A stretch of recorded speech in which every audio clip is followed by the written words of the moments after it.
Ever wonder what makes your phone, your computer, pretty much your entire digital world tick? Well, it's not magic, but it is microscopic. Today, we're going to pull back the curtain on the invisible components that power our modern lives, these tiny titans of technology. Okay, think about this for a second. Right now, inside the very device you're using, there are billions, and I mean literally billions, of tiny electronic switches and amplifiers working together perfectly. So how in the world do they do that? How do you even build a switch that's smaller than a bacterium? Well, the answer to that huge question actually starts with a surprisingly simple idea. Before you can build all these complex circuits, you first have to master the art of telling electricity exactly where to go, and maybe more importantly, where it's not allowed to go.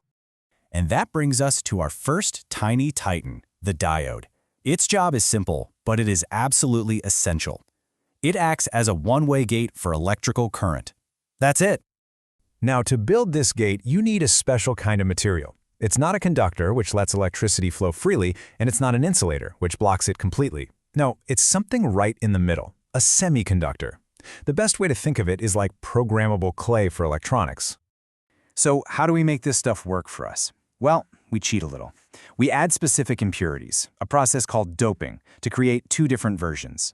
You've got N-type for negative, which has a bunch of extra free electrons. And then you have P-type for positive, which has a shortage of electrons, leaving these little empty spots or holes that act like positive charges. A diode? It's really just a sandwich made of these two materials.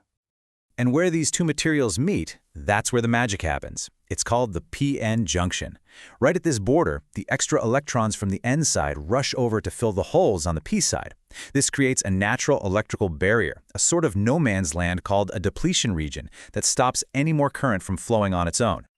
So here's the key takeaway. The diode is, at its heart, an electronic one-way street. It has this built-in barrier that, as we're about to see, we can control with voltage. And this is exactly how it works. On the left, if we apply voltage in the right direction, what engineers call forward bias, we essentially push the electrons and holes toward that barrier, shrinking it down and letting current flow right through.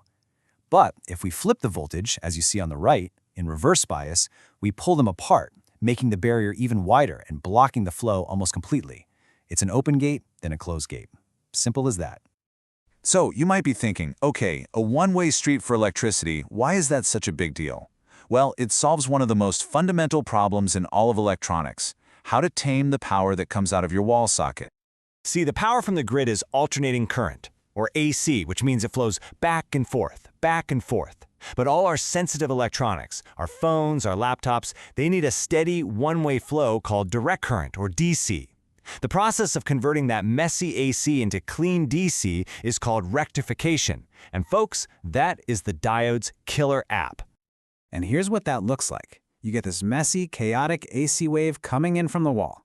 You pass it through a circuit of diodes, and they act like perfect little gatekeepers, just chopping off the backwards part of the flow. What you get on the other side is this one-way pulsating DC current, which is exactly what our electronics can use. Yep, every single power adapter you own is doing this right now. Okay, so controlling the direction of current is pretty powerful.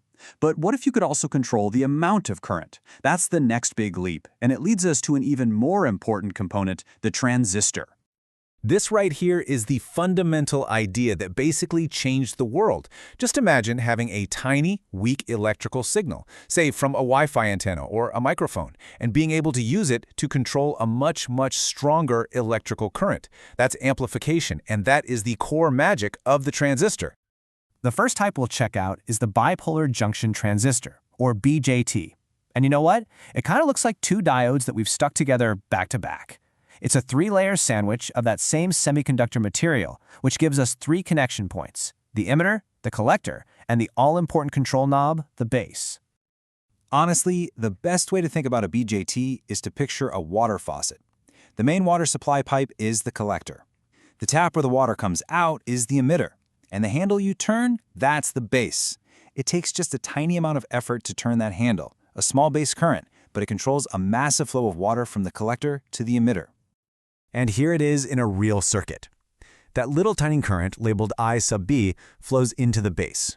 By doing that, it opens the floodgates and allows a much larger current, I sub C, to flow from the collector down to the emitter. The big current is basically a magnified copy of the small one. That, right there, is amplification in action. Now, the BJT is a brilliant invention, for sure, but it has a cousin that's actually even more common in modern digital chips, the field effect transistor, or FET. And the key difference is right there in the name, field effect. Instead of using a small current to control the flow, a FET uses a voltage. It uses an electric field to do the controlling, which, as it turns out, is way more efficient for a lot of jobs. So if the BJT is a faucet, the FET is more like a flexible garden hose. The amount of water flowing through it is controlled by how hard you squeeze the outside of the hose. That pressure from your hand is the gate voltage, and it controls the current inside without ever actually touching it. Pretty clever, right? And this is a peek at how it works. When you apply a voltage to that gate terminal, it creates an electric field that actually pushes into the semiconductor channel. This field can pinch the channel, making it narrower and restricting how much current can get through. So more voltage means more pinch, which means less current. It's a really elegant and super efficient switch. So there we have it. Two types of transistors, the current-controlled BJT and the voltage-controlled FET.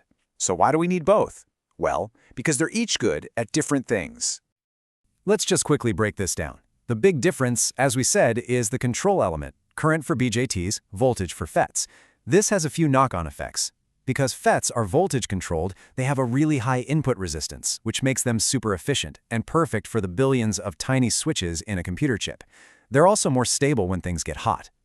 BJTs, on the other hand, are still the superstars for things like high-power audio amplifiers where you need to move a lot of current. So, from a simple one-way gate to two different kinds of amazing electronic valves, we've really covered the absolute fundamental building blocks of our entire technological world.